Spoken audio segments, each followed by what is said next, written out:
one and only. Not forgetting kama kawaida tuko na kijana wenu anaitwa Shadi. Yeye ndiye ame make sure hii event inakuwa iko sawa. Hao ndo wale wajinga nilikuwa nawaambia. Wewe wapuzi kuja. Hata hao wajinga nilikuwa nawaambia. Inakuwa hizi sana, mambo inakuwa iko safi tena zaidi wakati kama huu. Wanataka kutuambia ni nini tuko naye na mitaa iko sawa. So, hamjakuja vile mlifaa kukuja. Simamia hapo. Jiji leo nilikwambia waanzie wapi? Rudi mahali mnaenda. Asante kwa kufika, lakini shida ni ujinga mko nayo. Okay. So inakuwa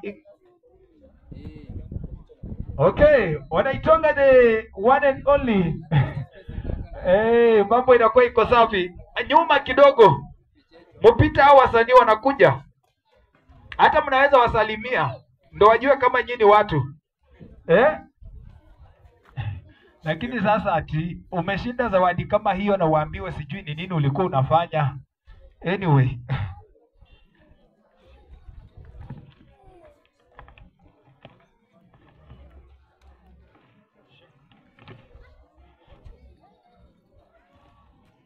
Yes. Haya. Hapo mko sawa? Mko fiti? Mko poa? Adije turudishie hiyo Alafu sasa nitakuwa nakuja mahali nilikwambia baadaye. Mambo inakuwa iko safi, ndio maana tunasema tuko mitaa na tumesema tuko ndani ya Misihu. Kila kitu inakuwa iko sambamba kabisa. Na mbona mnataka kujinyonga?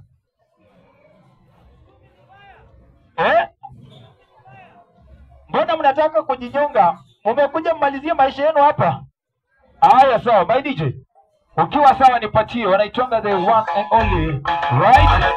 Anaweka le général Dambote.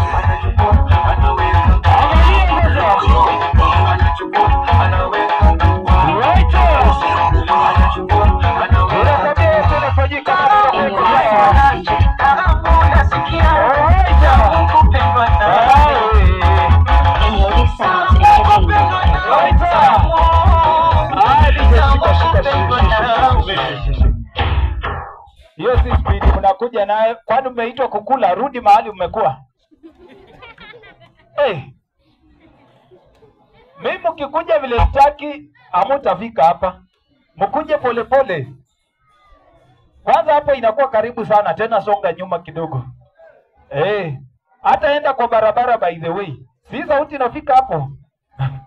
Mpaka mahali hamtakuwa mnasikia ndo mwanze kurudi. Mimi naongelesha hapo, mnanisikia? Haya, rudi huko nyuma. Haya, inakuwa hizi mambo inakuwa iko sawa. Leo tumesema tumekuja kuwabamba na mambo inakuwa iko safi. Na